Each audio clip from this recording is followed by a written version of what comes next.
नमस्कार। आज हम एक बहुत ही दिलचस्प सफर पे निकलने वाले हैं। हम जानेंगे उस जमीन की कहानी जिस पर हम सब चलते हैं।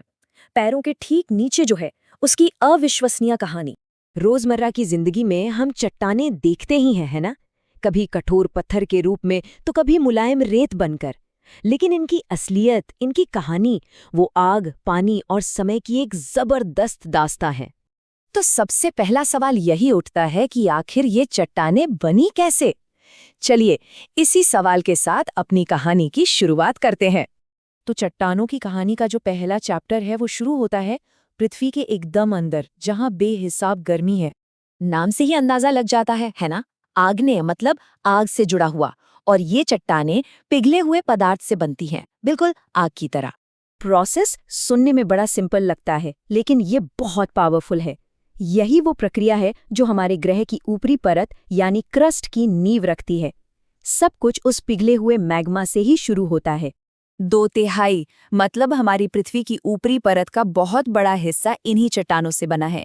और शायद यही वजह है कि इन्हें प्राइमरी रॉक्स या प्राथमिक चट्टानें कहते हैं, क्योंकि बाकी सब चट्टानें इन्हीं से बनती हैं। तो इन सब खासियतों की वजह से इन्हें पहचानना काफी आसान हो जाता है। ये एक तरह से हमारी दुनिया के ओरिजिनल और सबसे मजबूत बिल्डिंग ब्लॉक्स हैं। अच्छा, तो अब कहानी के अगले पड़ाव पर चलते हैं। देखते हैं कि जब ये प्राइमरी रॉक्स हवा पानी के संपर्क में आती हैं तो क्या होता है। एक तरह से ये इनके जीवन का नया दौर है। 1 मिनट के लिए सोचिए, जब तूफान के बाद बारिश का पानी बहता है तो अपने साथ क्या क्या लेकर जाता है?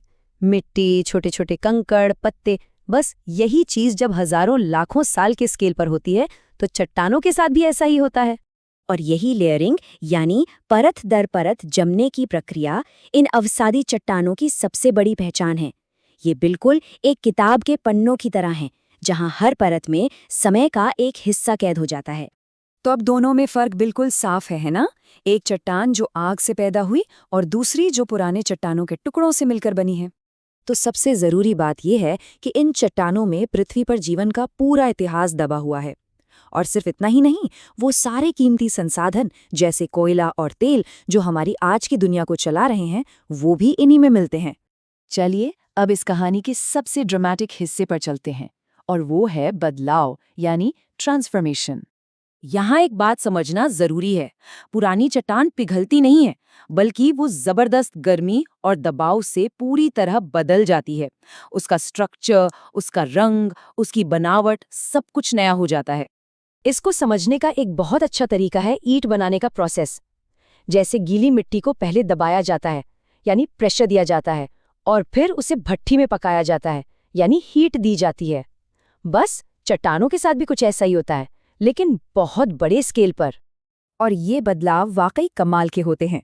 जरा सोचिए, यही वो प्रोसेस है जो एक साधारण से चूना पत्थर को उस खूबसूरत संगमरमर में बदल देता है जिससे हमारा ताजमहल बना है। तो ये जो चट्टानों की इतनी लंबी और दिलचस्प कहानी है, इसका हमारी जिंदगी से क्या लेना देना है? ये आज हमारे लिए इतनी जरूरी क्यों है? देखिए, हम जो ईंधन जलाते हैं, जिन घरों में रहते हैं, जिन स्मारकों को देखते हैं, हर तरह की चट्टान हमारी सभ्यता के लिए कोई न कोई जरूरी चीज देती है।